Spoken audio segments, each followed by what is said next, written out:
Everyone, आज हम बात करेंगे उत्तर प्रदेश शिक्षक पात्रता परीक्षा के बारे में, जो कि फरवरी 2016 यानी 2 फरवरी 2016 को हुआ था। ये उच्च प्राथमिक स्तर यानी 6 to 8 का। इससे पहले मैंने इसके काफ़ी वीडियोस बना रखे हैं, ना देखे हो तो देख लेना।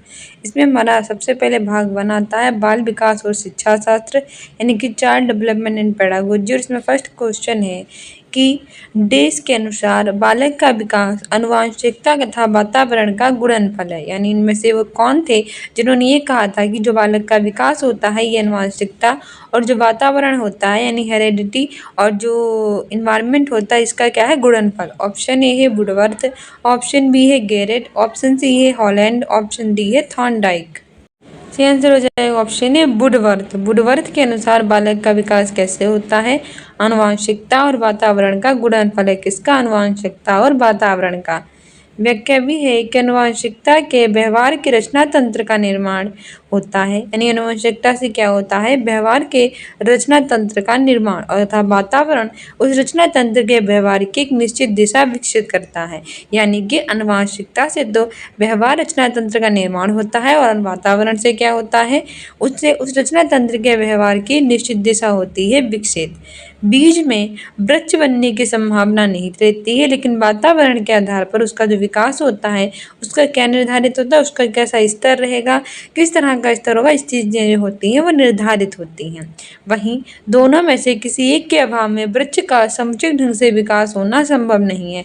यानी कि आनुवंशिकता अगर ना हुआ और वातावरण ना हुआ, इन दोनों में से कोई एक भी ना हुआ, तो उसका वृक्ष का सही तरह से क्या नहीं हो पाता है, सही ढंग से निर्माण नहीं हो पाता। इसीलिए वुडवर्थ ने कहा है कि बालक का जो विकास होता है ये आनुवंशिकता और जो वातावरण है उसका क्या है, उसका ये दोनों होता है गुणनफल। नेक्स्ट है कि मनोविज्ञान ने सर्वप्रथम अपनी आत्मा का परित्याग किया, फिर अपने मन का, और फिर अपनी चेतना का। अब ये एक प्रकार के व्यवहार को सजोए, ये किसका कथन है। यानी कि सबसे पहले जो मनोविज्ञान थे उन्होंने कहा था कि इसने क्या किया था, मनोविज्ञान ने सबसे पहले अपनी आत्मा का परित्याग किया था। सबसे पहले अपनी आत्मा का परित्याग किया था, फिर अपने जो मन है उसका किया था, फिर अपनी जो चेतना है उसका किया था, और फिर अपने व्यवहार को क्या किया था, व्यवहार को सजोया था। तो ये कथन किसका है, टिचनर का, वुंड का, वुडवर्थ का, कि मैकडूगल का। सही आंसर हो जाएगा ऑप्शन सी, वुडवर्थ का। ठीक है, मनोविज्ञान ने सबसे पहले अपनी आत्मा का परित्याग किया, फिर अपने मन का किया था, और फिर अपनी चेतना का। इस तरह से वे अपने प्रकार के व्यवहार को है सजोए हुए। ये कथन है वुडवर्थ का। किसका है, वुडवर्थ का है कि साइकोलॉजी यानी मनोविज्ञान है ये यूनानी भाषा का शब्द है। साइकोलॉजी मनोविज्ञान किस भाषा का शब्द है, यूनानी भाषा का। ये दो शब्दों से मिलकर बना है, साइकी और लोगस। साइकी का मतलब होता है साइकोलॉजी का कि आत्मा का अध्ययन करना, और कालचक्र के अनुसार मनोविज्ञान का विषय जो है वो हमेशा क्या होता है, बदलता रहता है। इसीलिए मनोविज्ञान का विषय व्यवहार का अध्ययन बना है। तो साइकोलॉजी का मतलब क्या होता है, आत्मा का अध्ययन, और किससे बना है, मनोविज्ञान यूनानी भाषा का शब्द है। ठीक है, तो यानी कि साइकोलॉजी दो शब्दों से मिलकर बना है, जैसे कि ये व्यवहार का अध्ययन, चेतना का अध्ययन, मन का अध्ययन और आत्मा का अध्ययन है। ठीक है, वुडवर्थ के शब्दों में मनोविज्ञान सबसे पहले अपनी आत्मा का त्याग किया। किसका त्याग किया, आत्मा का। फिर इसने मन का त्याग किया, फिर इसने चेतना का त्याग किया, और अब व्यवहार की विधि को स्वीकार करता है। तो मनोविज्ञान में पहले आत्मा का त्याग हुआ, फिर मन का, फिर चेतना का, और अभी किसका है, व्यवहार की विधि को इसने स्वीकार किया है। नेक्स्ट है कि मनोलैंगिक विकास में सुप्तावस्था का वर्ष अंतराल संबंधित है। यानी हमें मनोलैंगिक विकास में सुप्तावस्था का वर्ष अंतराल बताना है। ऑप्शन ए है 2 से 5 वर्ष का, सेकेंड है 6 से यौवन तक, थर्ड है 18 से 20 वर्ष का, फोर्थ है 20 से 22 वर्ष का। सही आंसर हो जाएगा ऑप्शन बी, 6 से यौवन तक। मनोलैंगिक विकास में जो सुप्तावस्था का वर्ष अंतराल है ये 6 से लेकर यौवन तक है। ठीक है, 6 से लेकर यौवन तक। व्याख्या भी है कि मनोलैंगिक विकास का सिद्धांत सिगमंड फ्राइड के द्वारा दिया गया है। मनोलैंगिक विकास का सिद्धांत किसके द्वारा दिया गया है, सिगमंड फ्राइड के द्वारा। इस विकास के सिद्धांत के अनुसार सुप्तावस्था का वर्ष अंतराल 6 वर्ष से किशोरावस्था यानी कि यौवन तक है। तो मनोलैंगिक विकास का सिद्धांत किसने दिया, सिगमंड फ्राइड ने दिया है। ठीक है, सुप्तावस्था का वर्ष अंतराल कितना है, 6 वर्ष से लेकर किशोरावस्था यानी कि यौवन तक है। नेक्स्ट है कि विकास के मनोसामाजिक सिद्धांत का प्रतिपादन ने किया था? एरिक्सन, फ्रायड, कोहलर की वॉटसन? आंसर जाएगा ऑप्शन ए एरिक्सन। ठीक है, विकास के मनोसामाजिक सिद्धांत का प्रतिपादन एरिक्सन ने किया है। किसने? एरिक्सन ने।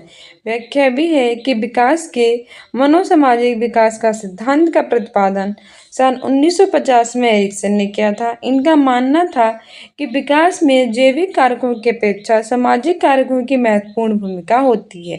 तो विकास का कौन सा सिद्धांत था? मनोसामाजिक से विकास का सिद्धांत था। प्रतिपादन किसने किया था? 1950 में एरिक्सन ने किया था। इनका क्या मानना था कि जो जैविक कारक होते हैं इनकी अपेक्षा सामाजिक कारकों की क्या होती है? महत्वपूर्ण भूमिका। वहीं एरिक्सन के सिद्धांत के अनुसार पूरा जीवन विकास के 8 चरणों से होकर गुजरता है।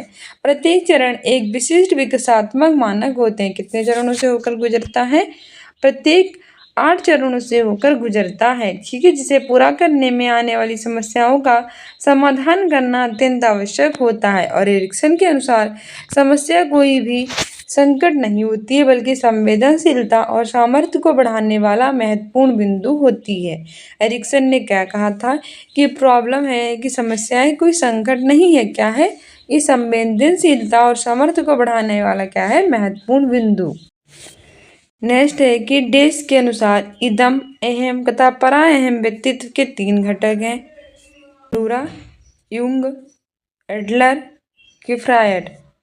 तो इसमें हमारा सही आंसर हो जाएगा ऑप्शन डी, फ्रायड। ठीक है, फ्रायड के अनुसार इदम, अहम और परा अहम के क्या है? ये व्यक्तित्व के 3 घटक हैं। व्यक्तित्व के कितने घटक है? व्यक्तित्व के 3 हैं। इदम, अहम और परा अहम। किसके अनुसार? फ्रायड के अनुसार।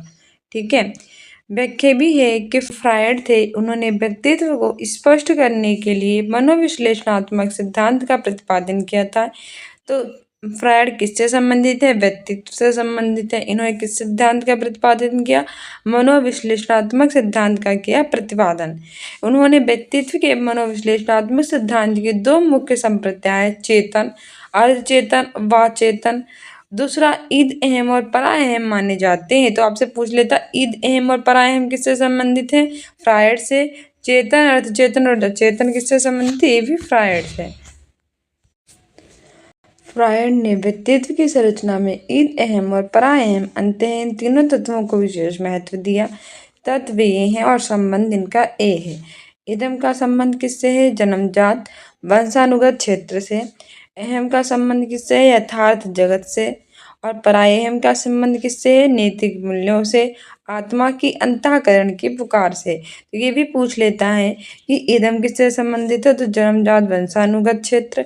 अहम किससे संबंधित है? यथार्थ जगत। और परायहम नैतिक मूल्य, आत्मा की अंतःकरण की पुकार से। नेक्स्ट है कि किस व्यवहारवादी का मानना है कि अन्य व्यवहारों की भांति भाषा भी क्रिया प्रसूत अनुबंधन द्वारा सीखी जाती है? ऑप्शन ए है वॉटसन, ऑप्शन बी है स्किनर, थर्ड है गुथरी, फोर्थ है थॉर्नडाइक। तो अगर हम बात करें उस व्यवहारवादी की जिसका ये मानना है कि अन्य जो व्यवहार होते हैं इनकी तरह भी जो भाषा यानी कि लैंग्वेज है ये भी क्रिया प्रसूत अनुबंधन द्वारा सीखी जाती है, तो ये है स्किनर। ऑप्शन बी सही हो जाएगा। कौन है ये? स्किनर है। ठीक है, व्याख्या भी है कि प्रसिद्ध व्यवहारवादी हैं B.F. स्किनर। इन्होंने अपनी पुस्तक द बिहेवियर ऑफ ऑर्गेनिज्म में सीखने के सिद्धांत का प्रतिपादन किया है। तो व्यवहारवादी कौन है? अमेरिकी मनोवैज्ञानिक है B.F. स्किनर। इनकी कौन सी पुस्तक है? द बिहेवियर ऑफ ऑर्गेनिज्म है। ठीक है, ये सिद्धांत क्रिया प्रसूत अनुबंध सिद्धांत है। इसके अनुसार व्यवहार की पुनरावृत्ति उसे प्राप्त जो परिणाम होते हैं इन पर डिपेंड करती है। अर्थात पुनर्वलन प्राप्त होने पर व्यक्ति व्यवहार को बार बार क्या करता है? व्यक्ति को जो है वो बार बार जो है वो व्यवहार को क्या करता है? दोहराता है। और इसी आधार पर गणित में जो होते हैं पहाड़े और भाषा में बर्तनी, विलोम और मुहावरे आदि आदि करके इस सिद्धांत का प्रयोग कर सकते हैं। ठीक है, इस सिद्धांत का हम प्रयोग करते हैं। नेक्स्ट है कि निम्न में से कौन केंद्रीय प्रवृत्ति का माप नहीं है? ऑप्शन ए है प्रसार, सेकंड है बहुलांक, थर्ड है माध्यांक, फोर्थ है मध्यमान। सही आंसर हो जाएगा प्रसार। ठीक है, केंद्रीय प्रवृत्ति का माप की नहीं है, तो ये प्रसार जो है ये केंद्रीय प्रवृत्ति का माप नहीं है। व्याख्या भी है कि किसी श्रेणी में चर का वह मान जो श्रेणी का प्रतिनिधित्व करता है ये केंद्रीय प्रवृत्ति के माप कहलाती है। तो किसी भी श्रेणी में चर का वह मान जो श्रेणी का करता है प्रतिनिधित्व क्या कहलाता है? केंद्रीय प्रवृत्ति के माप कहलाता है। और केंद्रीय प्रवृत्ति के मुख्य माप निम्न है, जैसे कि माध्य, माध्यिका और बहुलक। लेकिन अगर प्रसार की बात करें तो ये केंद्रीय प्रवृत्ति का माप नहीं है। तो केंद्रीय प्रवृत्ति का माप क्या है? माध्य है, माध्यिका है और बहुलक है, लेकिन प्रसार नहीं है। ठीक है।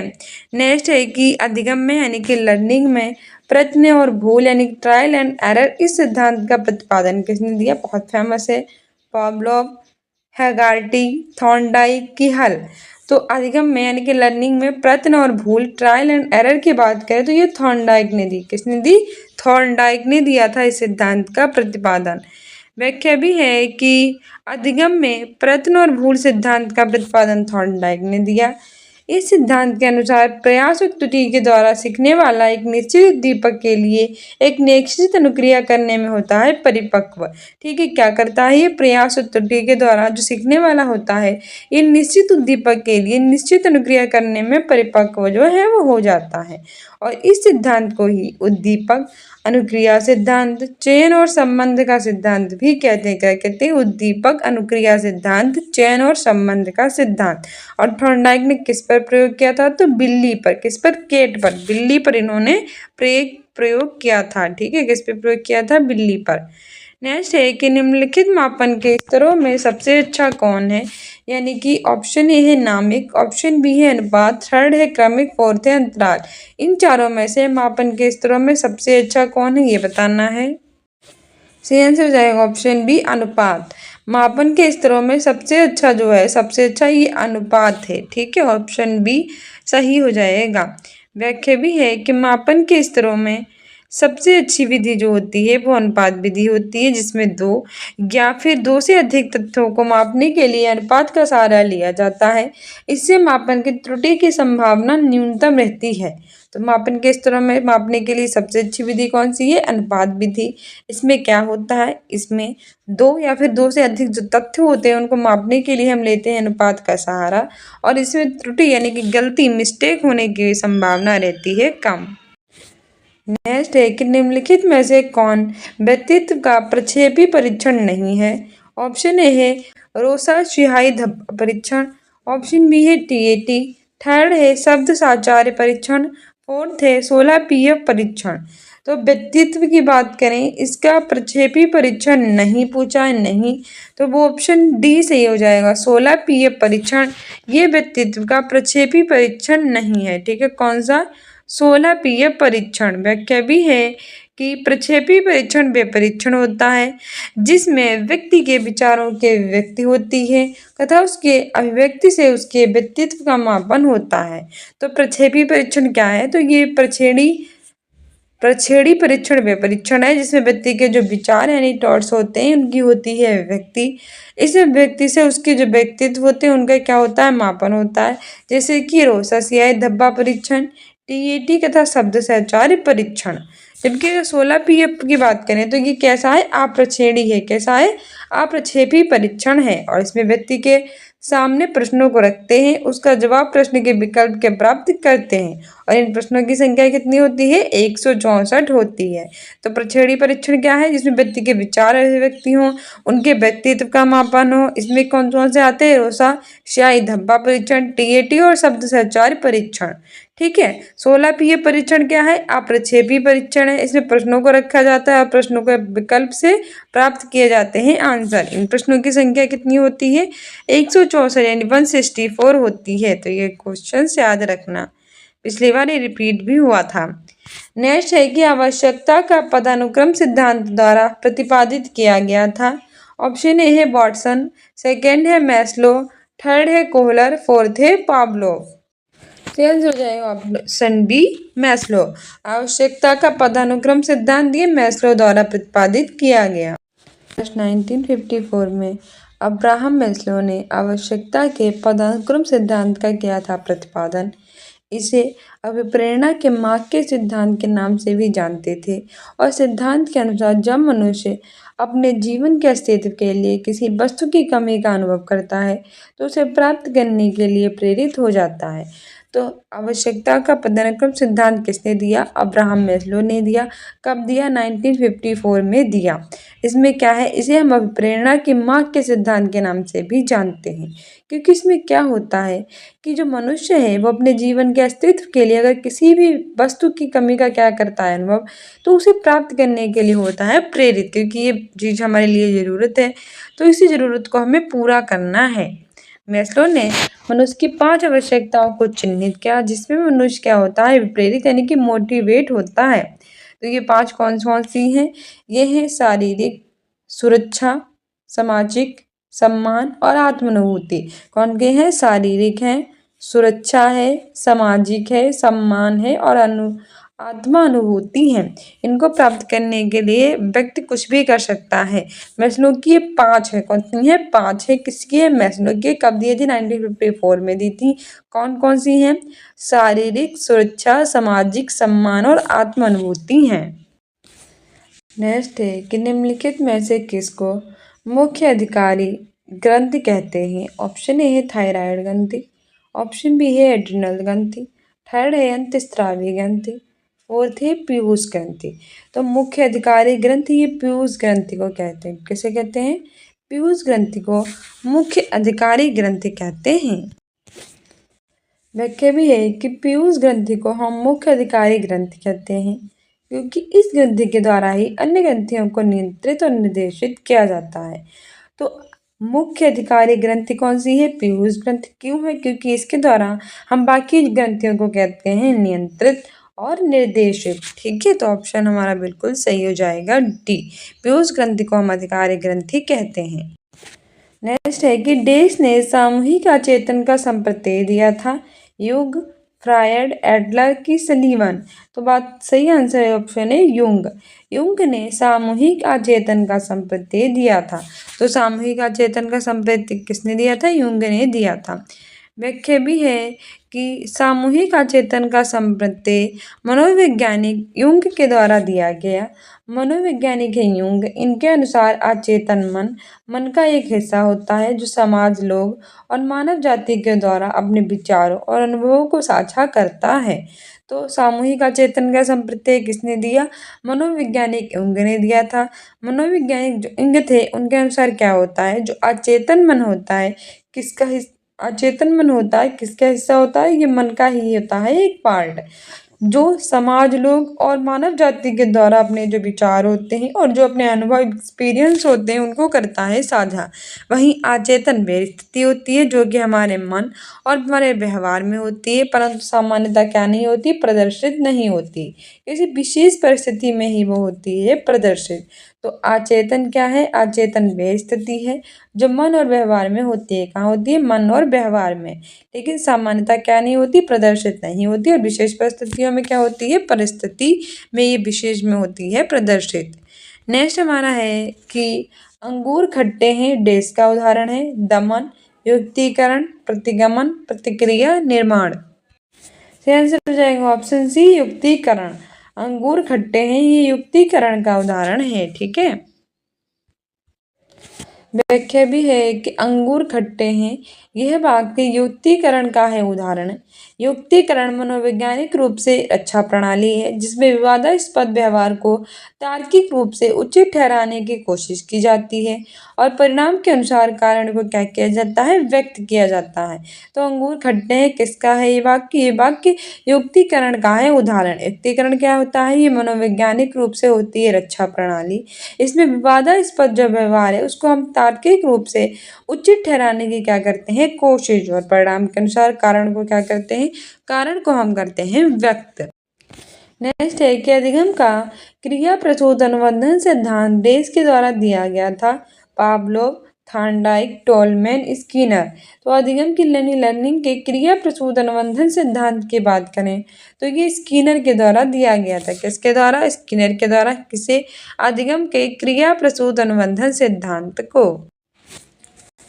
व्याख्या भी है कि अधिगम का क्रिया प्रसूत अनुबंध सिद्धांत मनोवैज्ञानिक BF स्किनर ने दिया।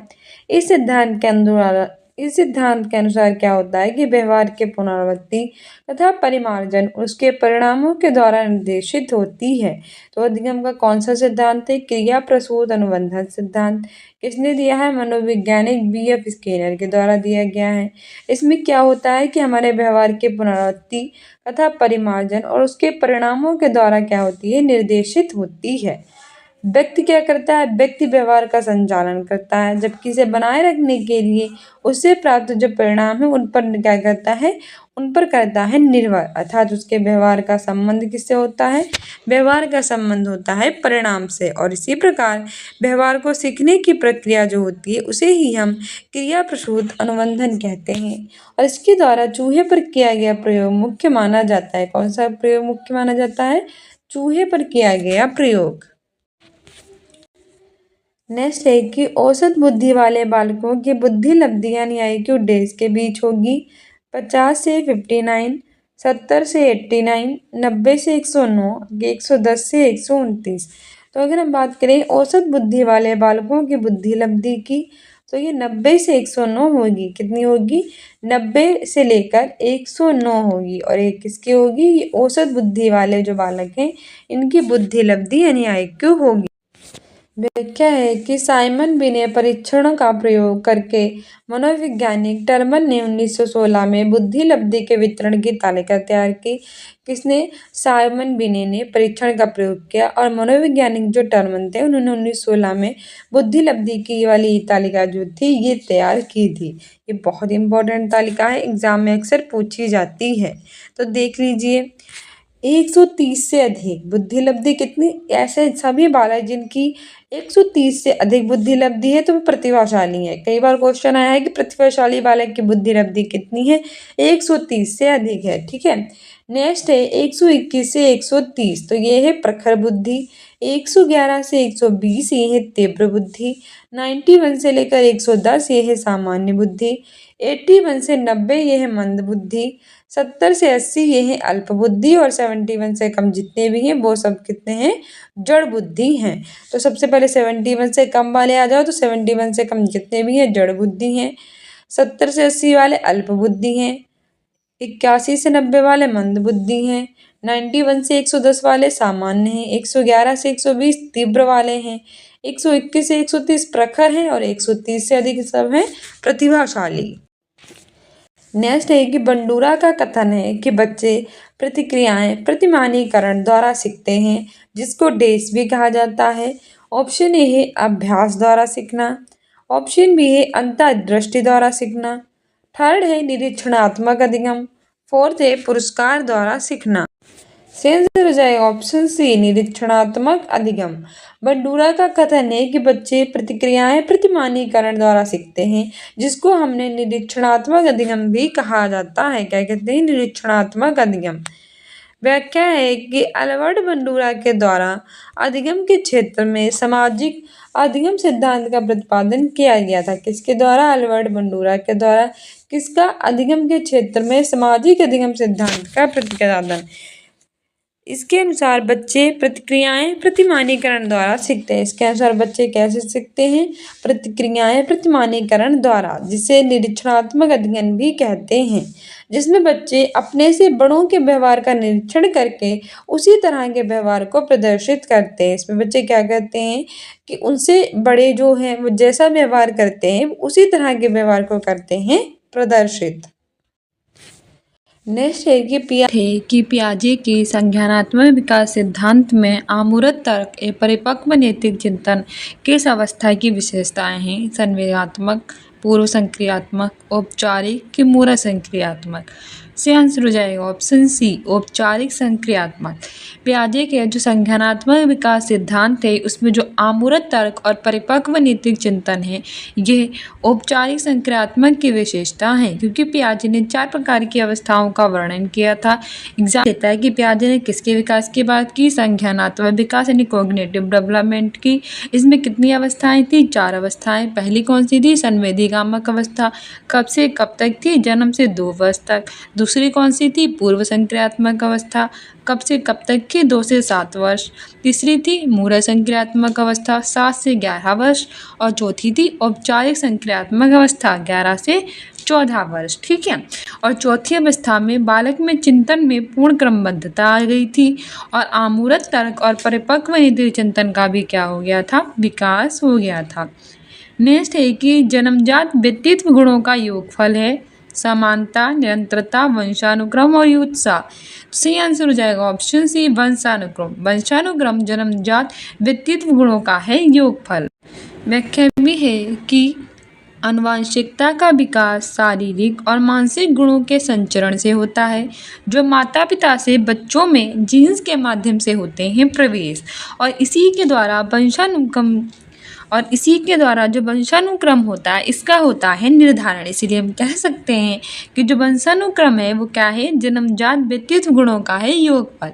वहीं बी.एन. झा के द्वारा वंशानुक्रम व्यक्ति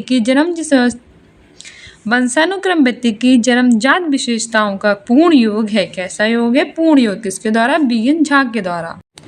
नेक्स्ट है कि मनोवैज्ञानिकों के अनुसार निम्नलिखित में से किस विधि द्वारा मूल प्रवृत्तियों में परिवर्तन लाया जा सकता है?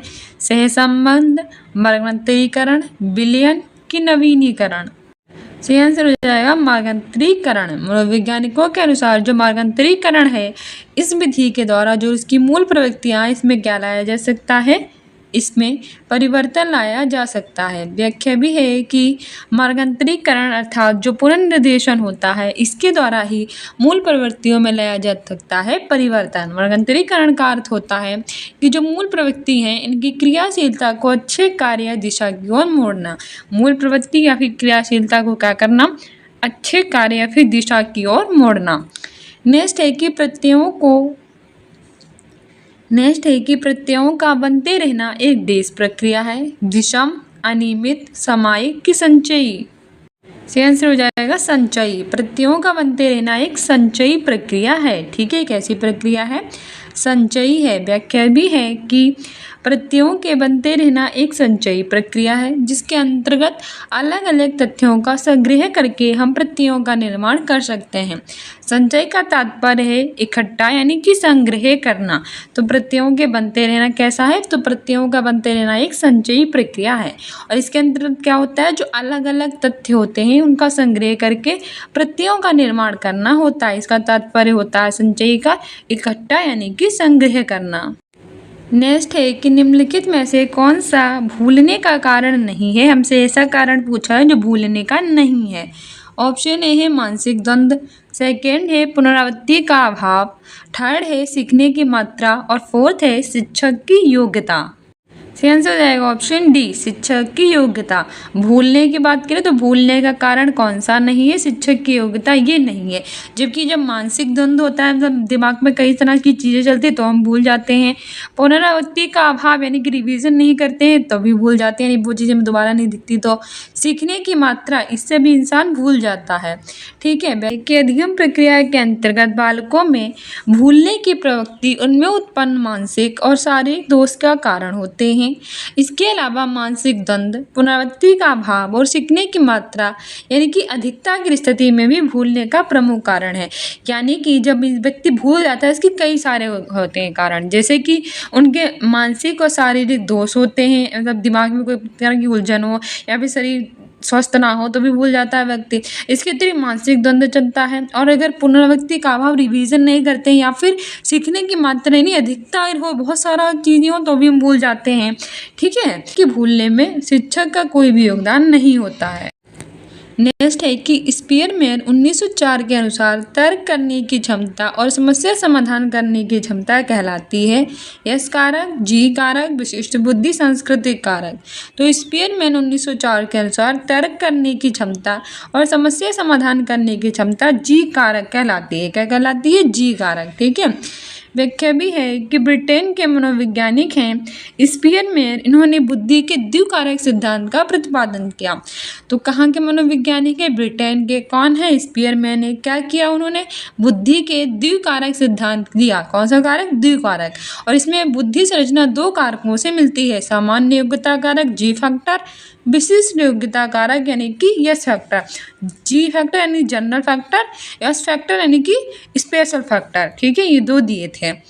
जी कारक में क्या होता है?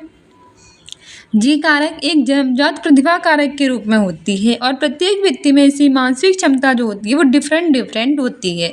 इसीलिए प्रत्येक व्यक्ति में प्रत्येक मानसिक कार्य करने की क्षमता भी कैसी होती है? निश्चित। जी कारक के कारण ही तर्क करने की क्षमता और समस्या का समाधान करने की क्षमता की क्या होता है? निर्धारण होता है। किसका?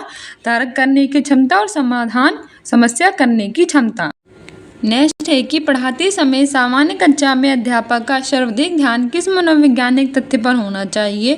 शिक्षण तकनीक, शारीरिक क्षमता, व्यक्तित्व विभिन्नता, पारिवारिक स्थिति। तो अगर हम किसी को पढ़ा रहे हैं तो सामान्य कक्षा में अध्यापक का सबसे ज़्यादा ध्यान होना चाहिए व्यक्तित्व विभिन्नता पर। किस पर? व्यक्तित्व विभिन्नता पर।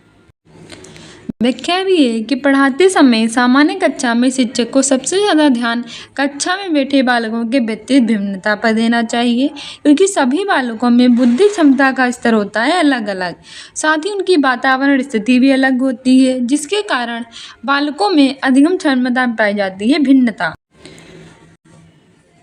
अतः अध्यापक को इसका विशेष ध्यान देना चाहिए ताकि बच्चों की अधिगम क्षमता के अनुसार अधिगम कार्य किया जा सके और सभी बालकों का समान रूप से विकास हो। क्या होते हैं, जब हम किसी स्टूडेंट को पढ़ा रहे हैं तो हमें क्या करना चाहिए कि जो हमारे क्लासरूम में बच्चे बैठे हुए हैं इनके व्यक्तित्व विभिन्नता पर देना चाहिए ध्यान, क्योंकि क्या होता है कि सभी बच्चों की बुद्धि क्षमता और स्तर जो होता है वो अलग अलग होता है। ठीक है, और उनके वातावरण की स्थिति भी भिन्न होती है। तो उसी आधार पर हमें पढ़ाना चाहिए जिस तरह की उनकी है। जिससे क्या होगा कि उनके अधिगम क्षमता में भिन्नता पाई जाएगी और उस पर विशेष ध्यान अगर हम देंगे तो अधिगम कार्य अच्छे से होगा और बच्चों का विकास भी अच्छे तरीके से होगा।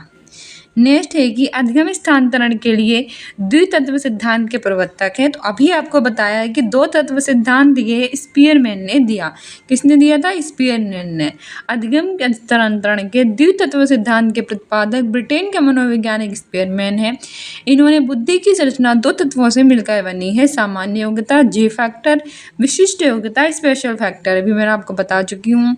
आमतौर पर जीवन में क्या करते हैं कि हम अपने जीवन में सामान्य बुद्धि का प्रयोग करते हैं, जब तक विशिष्ट बुद्धि का प्रश्न है तो वह भिन्न प्रकार की होती है। तो स्पीयरमैन के अनुसार अधिगम स्थानांतरण विशिष्ट योग्यता ना होकर क्या होता है? सामान्य योग्यता में होता है।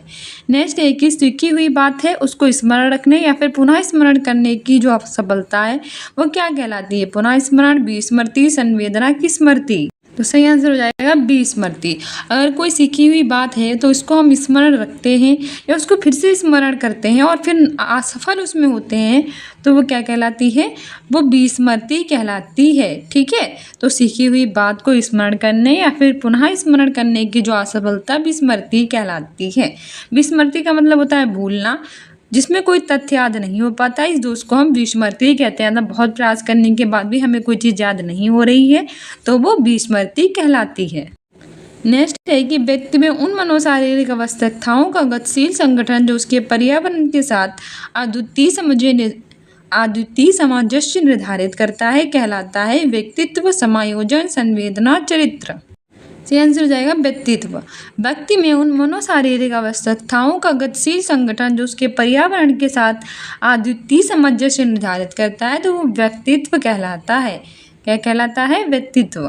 व्याख्या है कि आलपोर्ट के अनुसार व्यक्तित्व व्यक्ति में उन मनोशारीरिक आवश्यकताओं का गतिशील संगठन है जो उसके पर्यावरण के साथ उसका अद्वितीय सामंजस्य करता है निर्धारित। अर्थात व्यक्तित्व की प्रकृति संगठनात्मक तथा गत्यात्मक है। व्यक्तित्व में मानसिक तथा शारीरिक दोनों ही प्रकार के गुण होते हैं समाहित तथा व्यक्तित्व वातावरण के साथ समायोजन से होता है अविलक्षित। किसके अनुसार? आलपोर्ट के अनुसार क्या है कि व्यक्तित्व में व्यक्ति की सभी मनोशारीरिक जो आवश्यकताएं हैं उन अवस्थाओं का गतिशील संगठन है जो कि उसके पर्यावरण के साथ अद्वितीय जो होता है वो सामंजस्य को निर्धारित करता है। नेक्स्ट है कि सामान्य पुरुष में एक्स वाई गुणसूत्र होते हैं, जबकि सामान्य महिला में डैश होते हैं एक्स एक्स गुणसूत्र, एक्स डबल वाई गुणसूत्र, ट्रिपल एक्स गुणसूत्र की एक्स गुणसूत्र। तो जैसे जानते हैं कि महिलाओं में होते हैं एक्स एक्स गुणसूत्र और पुरुषों में होते हैं एक्स वाई गुणसूत्र।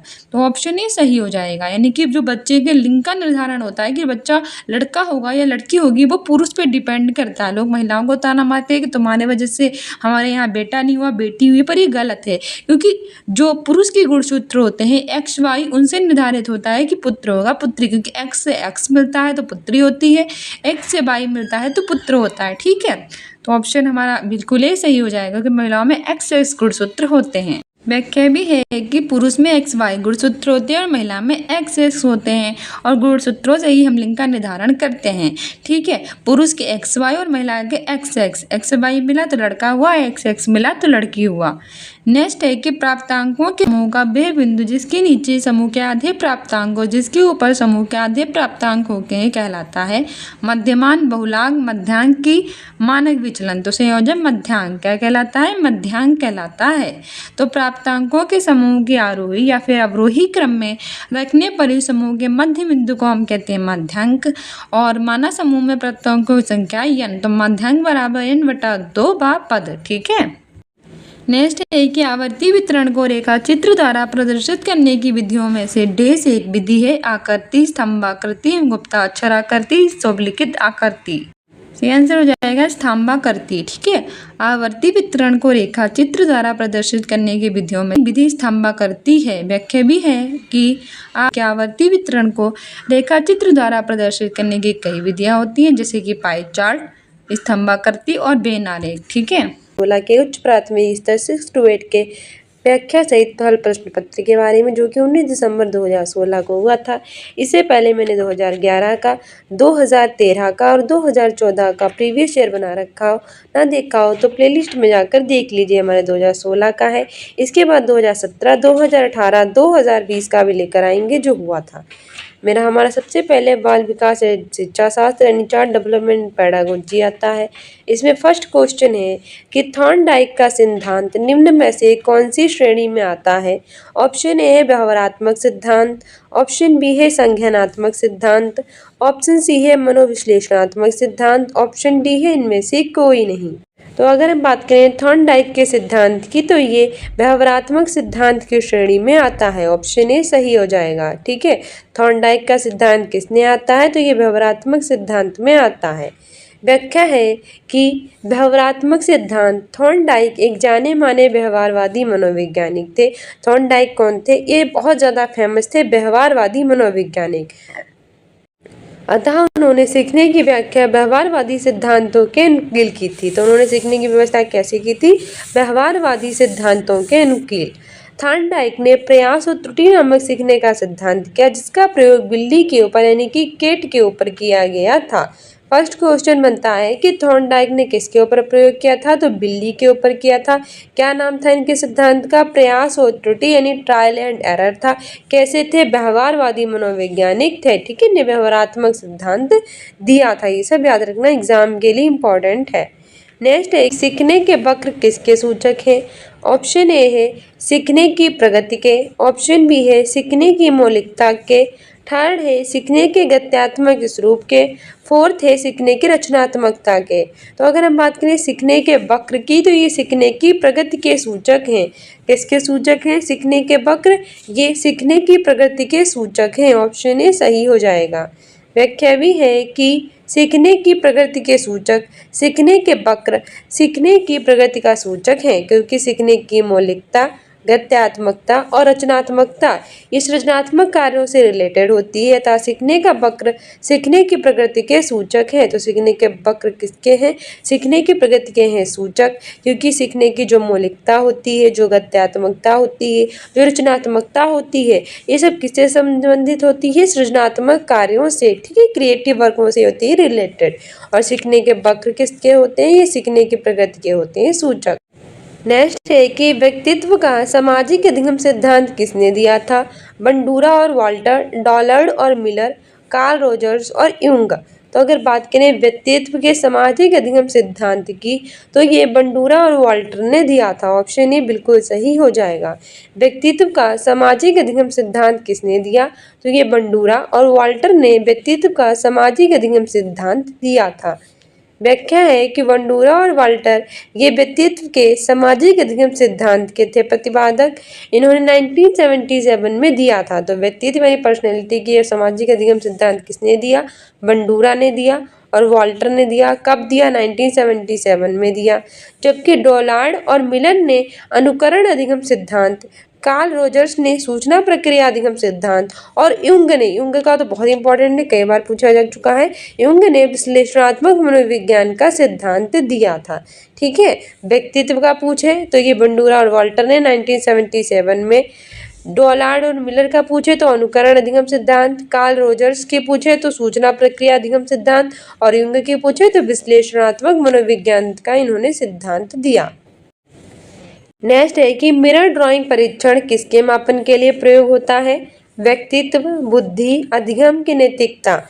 मिरर ड्राइंग परीक्षण की बात करें तो ये अधिगम के मापन के लिए होता है प्रयोग। ठीक है, किसके मापन के लिए? अधिगम के लिए। व्याख्या है कि मिरर ड्राइंग परीक्षण ये अधिगम या फिर सीखने के मापन के लिए होता है प्रयुक्त। मिरर ड्राइंग परीक्षण अधिगम या फिर सीखने के मापन से है रिलेटेड। नेक्स्ट है कि डेस केंद्रीय प्रवृत्ति का एक माप है। प्रसार क्षेत्र, माध्यिका, औसत विचलन के मानक विचलन। तो अगर डेस की बात करें तो यहाँ पे हो गया माध्यिका। क्या होगी? माध्यिका। माध्यिका क्या है? ये केंद्रीय प्रवृत्ति का एक माप है। किसका है? केंद्रीय प्रवृत्ति का। ठीक है, व्याख्या भी है कि जो माध्यिका है यह केंद्रीय प्रवृत्ति का एक सांख्यिकी विधि है जिसके द्वारा स्कोर के केंद्रीय प्रवृत्ति की माप की जाती है। इसके अंतर्गत माध्य यानी कि मीन और माध्यिका यानी कि मीडियन और मोड यानी कि बहुलक आते हैं।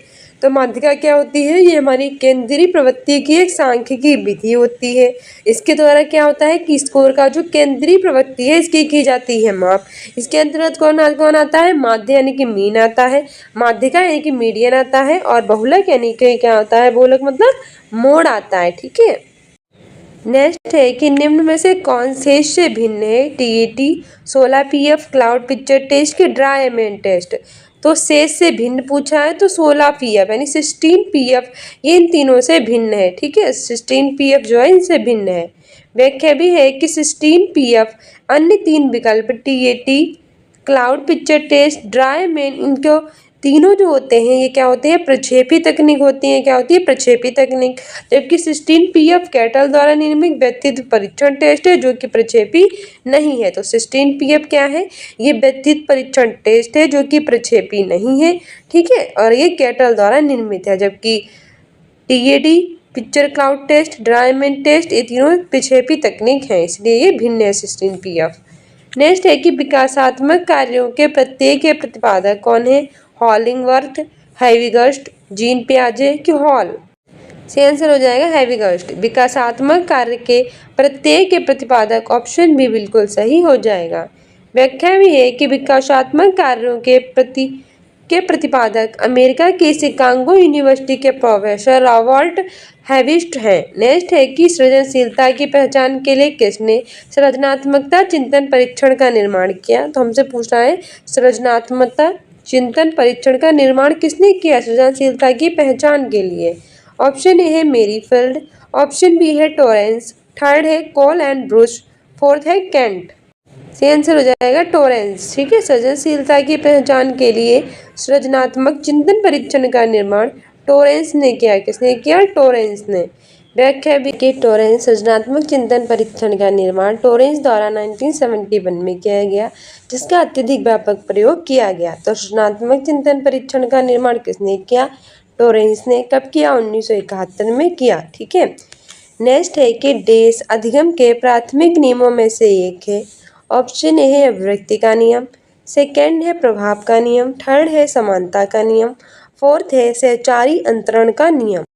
से आंसर हो जाएगा ऑप्शन बी प्रभाव का नियम। अधिगम के जो प्राथमिक नियम है तो प्राथमिक नियमों में से एक कौन सा है? प्रभाव का नियम है। ठीक है, व्याख्या भी है कि जो प्रभाव का नियम है ये हमारे अधिगम यानी कि लर्निंग के 3 प्राथमिक नियमों थॉर्नडाइक द्वारा दिए गए थे, जिनमें तत्परता का नियम, प्रभाव का नियम और अभ्यास का नियम है।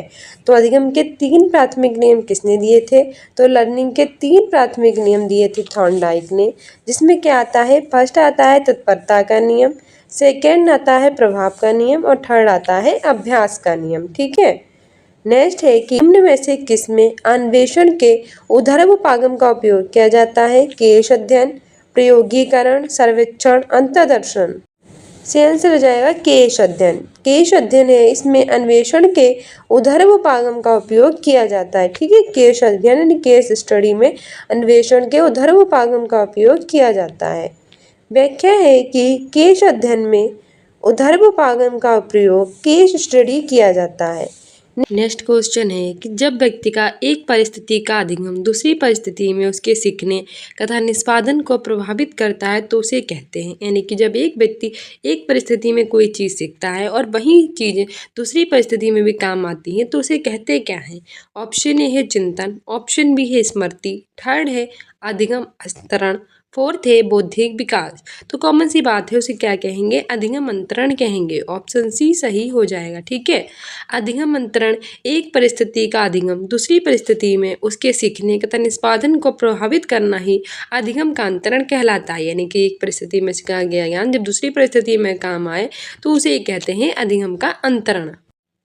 नेक्स्ट है कि जीव आलस के अनुसार सृजनात्मक चिंतन का प्रथम चरण होता है उद्भवन, उद्भाषण, मूल्यांकन और उपक्रम।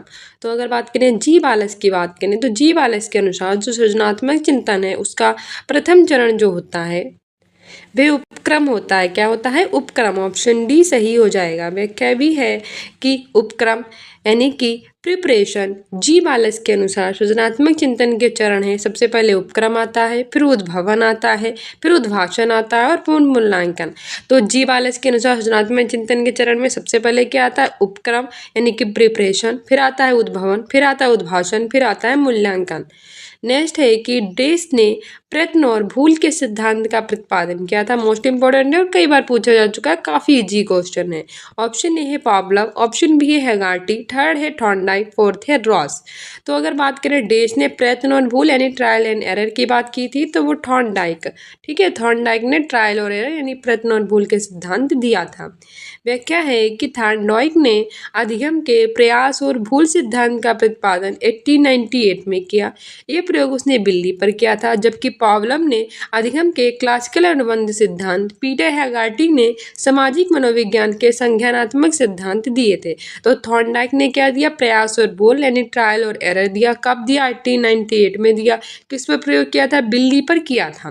पावलव ने किस पे किया था? कुत्ते पर प्रयोग किया था। क्लासिकल अनुबंधन सिद्धांत दिया था। पीटर हेगार्टी ने सामाजिक मनोविज्ञान के संज्ञानात्मक सिद्धांत दिए थे। ये सारे सिद्धांत याद रखना। नेक्स्ट है कि व्यक्तित्व व्यक्ति के अंतर्गत उन मनोशारीरिक गुणों का गतिशील संगठन है जो पर्यावरण में उसके अपूर्व समायोजन को करता है निर्धारित। ये परिभाषा किसने दी? M L yes Freud, G.W. Allport की J.E. डेसिल। सी आंसर हो जाएगा G.W. आल्पोर्ट। ठीक है, व्यक्तित्व जो है वो व्यक्ति की उन अंतर्गत उन मनोशारीरिक गुणों का गतिशील संगठन है जो कि पर्यावरण में उसके जो अपूर्व समायोजन होते हैं उनको करता है निर्धारित। परिभाषा G.W. आल्पोर्ट ने दी थी। ठीक है, व्याख्या भी है कि G.W. आल्पोर्ट ने परिभाषा दी कि आल्पोर्ट ने कहा है कि व्यक्तित्व के संबंध में 1937 में दी थी। किसने दी थी? G.W. आल्पोर्ट ने परिभाषा आल्पोर्ट ने व्यक्तित्व का संबंध में कब दी? 1937 में दी। नेक्स्ट है कि सीखने में पलायन आधारित है, यानी सीखने में जो पलायन होता है वो किस पे आधारित है? ऑप्शन ए है सकारात्मक पुनर्वलन पर, सेकंड है नकारात्मक पुनर्वलन पर, थर्ड है विलंबित पुनर्वलन पर, फोर्थ है पुनर्वलन की निष्क्रियता पर।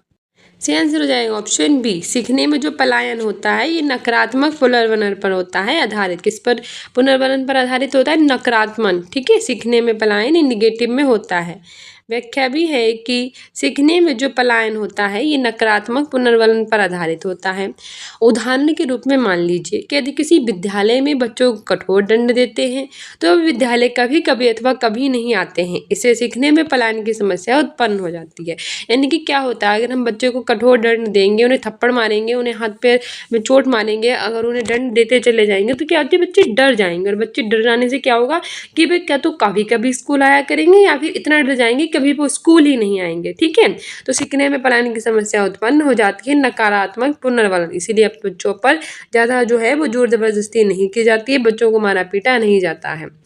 नेक्स्ट है कि भाषा के वे घटक जो ध्वनि की गति के अनुक्रम संचालन और उसकी रचना से संबंधित नियम की चर्चा करते हैं उसे क्या कहते हैं? अर्थ विज्ञान, व्याकरण, स्वर विज्ञान, इनमें से कोई नहीं। सही आंसर हो जाएगा स्वर विज्ञान। भाषा का वह घटक जो ध्वनि की गति के अनुक्रम संचालन और उसकी रचना से संबंधित नियम की चर्चा करता है उसे स्वर विज्ञान कहते हैं। क्या कहते हैं? स्वर विज्ञान। व्याख्या भी है कि भाषा का वह घटक जो ध्वनि की गति के अनुरूप संचालन, उनकी रचना से संबंधित जो नियम होते हैं उनकी चर्चा करता है उसे कहते हैं स्वर विज्ञान। नेक्स्ट है कि वुडवर्थ के अनुसार स्मृति का आयाम नहीं है, यानी कि वुडवर्थ ने कहा है कि जो हमारी स्मृति है उसका कौन सा आयाम नहीं है।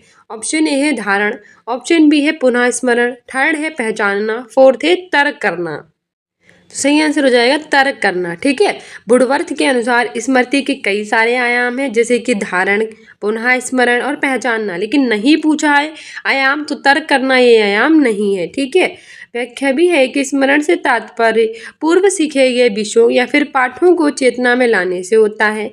स्मरण की प्रक्रिया एक जटिल प्रक्रिया होती है जिसमें 4 तरह की उपक्रियाएं होती हैं जैसे कि सीखना, धारण करना, प्रत्याहन और पहचान करना। तो स्मरण से तात्पर्य क्या होता है? पूर्व यानी पहले सीखे गए विषय और पाठ होते हैं उनको जाया जाता है, चेतना में लाने का प्रयत्न किया जाता है। और स्मरण की प्रक्रिया कैसे होती है? जटिल। कैसे होती है? कॉम्प्लेक्स, जटिल प्रक्रिया होती है जिसमें कितनी प्रकार की उपक्रियाएं होती हैं? 4 प्रकार की, जैसे कि सीखना, किसी भी चीज़ को धारण करना, प्रत्याहन और पहचान करना। नेक्स्ट है कि टीएटी डैश द्वारा बनाया गया था। ऑप्शन ए है रोशा, सेकंड है आलपोर्ट, थर्ड है मेस्लो, फोर्थ है मरे। तो टीएटी किसके द्वारा बनाया गया? तो मरे के द्वारा। ठीक है, मरे के द्वारा टीएटी जो है वो बनाया गया था। ऑप्शन डी सही हो जाएगा। व्याख्या भी है कि टीएटी यानी कि थीमेटिक प्रासंगिक अंतर्बोध परीक्षण का निर्माण 1935 में किया गया। किसने किया? CD मॉर्गन और एच मुरे ने किया। और ये परिभाषा प्रक्षेपीय ढंग से व्यक्तित्व मापन की विधि है। तो टीएटी यानी कि प्रासंगिक अंतर्बोध परीक्षण का निर्माण किसने किया? CD मॉर्गन और एच मुरे ने किया। कब किया? 1935 में किया। क्या करती है? ये प्रक्षेपीय ढंग से व्यक्तित्व के मापन की क्या है? व्यक्तित्व के मापन की विधि है। नेक्स्ट है कि लक्ष्य निर्देशित व्यवहार में बाधा आना कहलाता है संवेग, अभिप्रेरण, कुंठा और आक्रामकता। सही आंसर हो जाएगा कुंठा। लक्ष्य निर्देशित व्यवहार जो होता है उसमें बाधा आना है, वही बाधा आना कुंठा कहलाता है। क्या कहलाता है? कुंठा यानी फ्रस्ट्रेशन कहलाता है। व्याख्या भी है कि कुंठा यानी कि जो फ्रस्ट्रेशन है ये लक्ष्य निर्धारित व्यवहार में बाधा आना यानी कि कुंठा कहलाती है। जब हम अनेक प्रयास करने के बाद भी बाधाओं और अवरोधों को दूर नहीं कर पाते हैं और अपने लक्ष्य तक नहीं पहुंच पाते हैं तो हमें दुख होता है। एक प्रकार की विफलता की होती है अनुभूति, जिसे ही मनोवैज्ञानिक भाषा में कहते हैं कुंठा। कुंठा क्या होती है? फ्रस्ट्रेशन। ये हमारे कुछ जो होते हैं लक्ष्य होते हैं, जब हमें बहुत ज़्यादा प्रयत्न करने के बाद भी अपनी मंजिल नहीं मिल पाती है तो हम बहुत ज़्यादा दुख महसूस करते हैं और एक प्रकार की विफलता महसूस करते हैं कि हमने जीवन में कुछ नहीं कर पाया, हम क्या कर पाएंगे, तो उसे कहते हैं कुंठा। क्या कहते हैं? उसे कुंठा कहते हैं। नेक्स्ट है कि आँख के रंग को कौन सा कारक प्रभावित करता है? वातावरण, आनुवंशिकता, हार्मोन की समाज। आँख के रंग की बात करी है तो ये आनुवंशिकता, ठीक है, हेरिडिटी प्रभावित करती है। आँख का रंग जो होगा वो हेरिडिटी से प्रभावित होगा। व्याख्या भी है कि आनुवंशिकता यानी कि हेरिडिटी से आँख के रंग को जो है वो आनुवंशिक कारण से प्रभावित होते हैं। नेक्स्ट है कि आधार आयु किसके मापन से संबंधित है? रुचि, व्यक्तित्व, बुद्धि के अवधान। आधार आयु ये बुद्धि से संबंधित है, ठीक है, ऑप्शन सी सही हो जाएगा। आधार आयु ये बुद्धि के मापन से होती है रिलेटेड।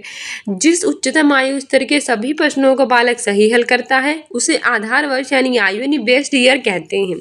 आधार आयु किससे संबंधित है? बुद्धि के मापन से रिलेटेड है। इसमें क्या होता है कि उच्चतम आयु स्तर के जितने भी प्रश्न होते हैं उनको सही हल करता है, इसे ही हम आधार वर्ष आयु यानी कि बेसिक ईयर कहते हैं। और जिस आयु स्तर के कोई भी प्रश्न वह हल नहीं कर पाता है उस बालक के लिए टर्मिनल वर्ष आयु कहते हैं। और आधार आयु का संप्रत्यय विलियम स्टर्न ने 1912 में किया था। तो आधार आयु का संप्रत्यय किसने दिया था? विलियम स्टर्न ने दिया था। कब दिया था? 1912 में दिया था, ठीक है। तो आधार आयु बुद्धि के मापन से संबंधित। आधार आयु किससे संबंधित है? बुद्धि के मापन से। ये उच्चतम आयु स्तर के सभी प्रश्नों को सही से हल करता है, इसे आधार वर्ष यानी आयु बेस्ड ईयर कहते हैं। इसमें कोई भी प्रश्न हल नहीं कर पाता है जिसमें उसे टर्मिनल वर्ष यानी आयु कहते हैं। और आधार आयु का संप्रत्यय विलियम स्टर्न ने 1912 में दिया था।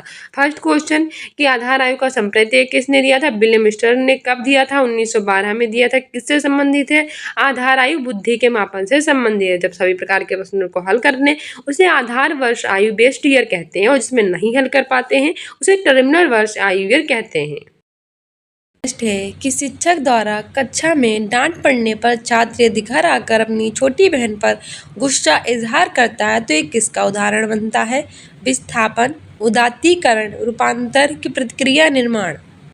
सही आंसर हो जाएगा ऑप्शन ए विस्थापन। जब शिक्षक द्वारा किसी बच्चे को डांटा जाता है तो वो घर आकर अपनी बहन पर या फिर बहन अपने भाई पर या फिर कोई किसी और पे आकर गुस्सा उतारता है तो वो विस्थापन कहलाता है, ठीक है। व्याख्या है कि विस्थापन के अंतर्गत जो बालक है वो अपने गुस्से या अन्य संवेग प्रतिक्रिया को किसी अन्य पर विस्थापित करता है तो उसे ही संवेग विस्थापन कहते हैं। क्या होता है कि इसमें बालक अपना जो गुस्सा है वो किसी और पे आकर उतारता है, उसे ही कहते हैं संवेग विस्थापन। नेक्स्ट है कि निम्न में से कौन सीखने के गेस्टाल्ट सिद्धांत से संबंधित है? पावलोव, स्कीनर, थॉर्नडाइक की कॉलर। तो गेस्टाल्ट पूछा है, बहुत बार बता चुके हैं कॉलर, ठीक है। सीखने के गेस्टाल्ट सिद्धांत से कॉलर संबंधित है। ऑप्शन डी सही हो जाएगा। ऑप्शन डी सही हो जाएगा। व्याख्या भी है कि कॉलर और कॉफका ये सीखने के गेस्टाल्ट सिद्धांत के अंतर्गत आते हैं जिन्होंने सूझ का सिद्धांत यानी कि इनसाइड थ्योरी ऑफ लर्निंग का प्रतिपादन किया था। किसने किया था?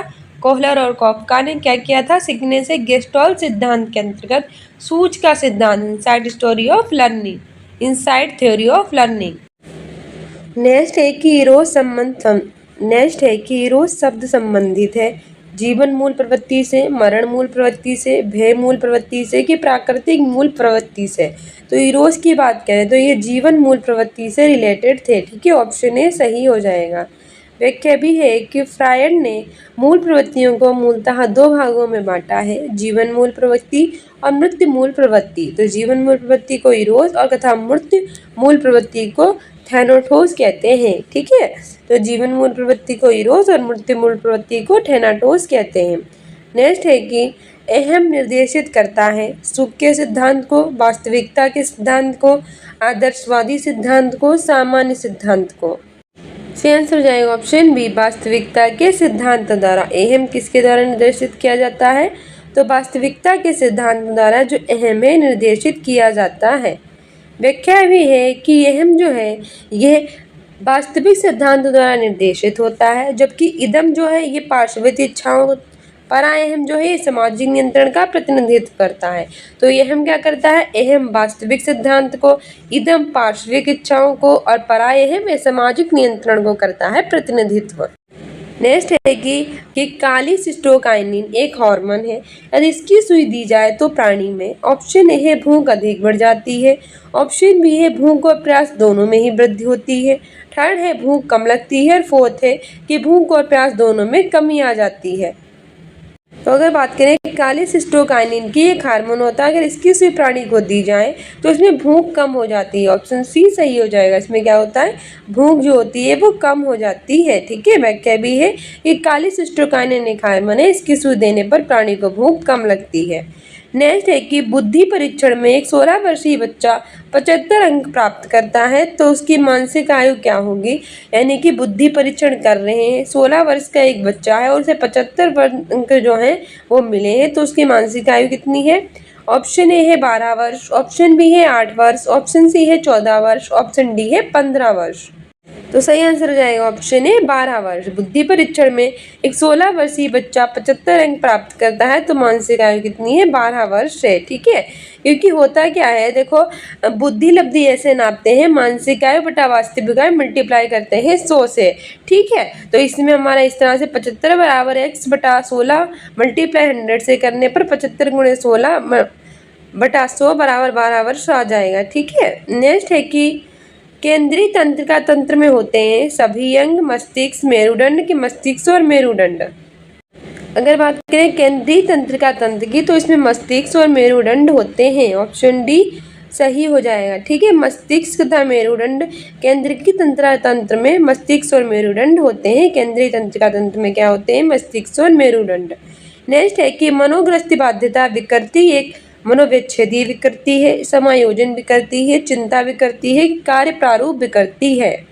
सही आंसर हो जाएगा ऑप्शन सी, चिंता विकृति है। मनोग्रस्ति बाध्यता विकृति ये एक तरह की चिंता प्रकृति है। ठीक है, व्याख्या भी है कि मनोग्रस्तता एक ऐसी अवस्था होती है जिसमें जो रोगी होता है ये बार बार किसी आतंकिक और असंगत विचारों को ना चाहते हुए भी मन में दोहराते रहता है। रोगी ऐसे विचारों की अर्थहीनता, असंगतता और अतार्किक स्वरूप को भली बात समझता है और उनसे छुटकारा भी पाना चाहता है, परंतु वह लाचार रहता है और विचार बार बार उसके मन में आकर उसके मानसिक अशांति उत्पन्न कर देता है। कैसी है?